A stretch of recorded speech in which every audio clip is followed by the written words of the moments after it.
Good morning students. आज की class में मैं आपको भाषा विकास के बारे में जानकारी दूंगी। सबसे पहले भाषा क्या है?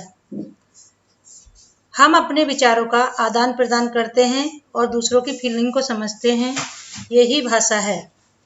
भाषा कौशल 4 प्रकार के होते हैं, L, S, R, W। सुनना, बोलना, पढ़ना, लिखना। परीक्षा की दृष्टि से भी ये क्वेश्चन कई बार आया हुआ है, इसका क्रम पूछ लिया जाता है। तो इसके क्रम में L, S, R, W, पहले सुनेंगे, बोलेंगे, पढ़ेंगे, लिखेंगे, इस तरह से क्वेश्चन इसका सही होगा। ग्रहणशीलता या ग्रहण कौशल क्या होता है? तो R और S इन दोनों को मिला करके ग्रहणशीलता कौशल, इसको निष्क्रिय कौशल भी कहते हैं। अब बात करते हैं उत्पादन कौशल क्या है भाषा विकास का। तो S और R, W यानी बोलना और लिखना, ये उत्पादन कौशल है, इसे सक्रिय कौशल भी बोलते हैं। कठिन कौशल क्या है भाषा विकास का? इसको बोलते हैं राइटिंग यानी लिखना। इसको कठिन कौशल इसलिए बोला जाता है क्योंकि बच्चा पहले सुनेगा तब बोलेगा। जब बच्चा सुनेगा ही नहीं तो बोलेगा कैसे? जब सुनेगा फिर बोलेगा, फिर पढ़ेगा, फिर लिखेगा। तो इस तरह उसे लिखने तक आने में काफी कठिनाइयों का सामना करना पड़ता है, तो इसलिए इसे कठिन कौशल कहते हैं। अब आगे का है मौलिक व्यवहारिक कौशल या फंडामेंटल कौशल कौन सा है? तो इसमें ये सुनना और बोलना, ये दोनों ही इन दोनों को ही मौलिक कौशल या व्यवहारिक या फंडामेंटल कौशल बोलते हैं, क्योंकि इसमें सबसे पहले लिखना होता है। लिखना, फिर लिखने से पहले पढ़ना, पढ़ने से पहले बोलना, बोलने से पहले सुनना।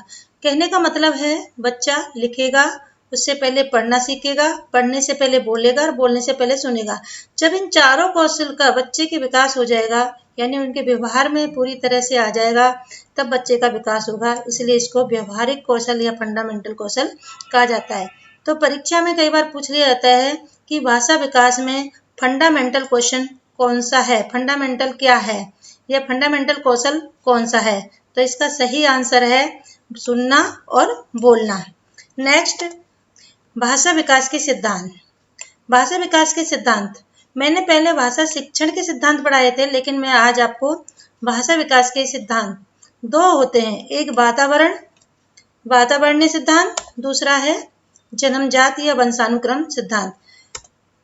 इस वातावरणीय सिद्धांत के प्रतिपादक B.F. स्किनर हैं, जिन्होंने कहा है कि बच्चा जिस तरह के वातावरण में रहता है उसको वैसा ही विकास होता है। तो इसमें एक छोटी सी कहानी मैं आपको सुनाती हूँ कि एक बार क्या होता है कि मुर्गी के झुंड में कहीं से एक अंडा आता है और उस अंडे में से एक चील का बच्चा निकलता है। तो उस चील के बच्चे की परवरिश या पालन मुर्गी के घर में ही होती है, और जब वो बच्चा थोड़ा बड़ा हो जाता है तो बाहर घूमने जाता है, तो वो आसमान में एक चील के बच्चे को उड़ता हुआ देखता है और वो कहता है, मुर्गी से आके पूछता है, माँ मेरा जैसा एक बच्चा है जो आकाश में उड़ रहा है, लेकिन मैं क्यों नहीं उड़ सकता? तो मुर्गी उसे जवाब देती है कि बेटा, आपकी जो परवरिश है, आपका पालन है जो हमारे वातावरण में हुआ है। तो कहने का मतलब है जैसे वातावरण में जिसका जैसा वातावरण मिलता है उसका वैसा ही विकास होता है। तो इस तरह से B.F. स्किनर ने कहा है कि वातावरण का बच्चे के विकास में काफी महत्वपूर्ण भूमिका है। उन्होंने भाषा विकास के 3 क्रम बताए हैं, उद्दीपक, पुनर्बलन और अभ्यास। उद्दीपक, स्टिमुलस, यानी एक छोटा बच्चा होता है, चॉकलेट मांगता है, हम उसको चॉकलेट देते हैं, यानी उसको पुनर्बलन मिल जाता है। फिर उसको अभ्यास में आ जाता है, तो रोज यही काम करता है, उद्दीपक, पुनर्बलन, अभ्यास, यानी रोज चॉकलेट को मांगना, हम उसको चॉकलेट देते हैं, उसके अभ्यास में आ जाती है। तो कहने का मतलब एक ही भाषा विकास में वातावरण का इन तीनों क्रम का भी काफी योगदान है। तो इसका दूसरा नाम imitation of correction model of language भी कहा गया है। ये इसका प्रतिपादक 1957 में है। दूसरा है वंशानुक्रम। चॉम्स्की का दूसरा सिद्धांत है ये। वहाँ देखिए उसमें B.F. स्किनर ने वातावरण के बारे में बताया है और यहाँ इसमें चॉम्स्की ने वंशानुक्रम। चॉम्स्की कहते हैं कि एक बच्चे का विकास होता है वो जन्मजात होता है भाषा का।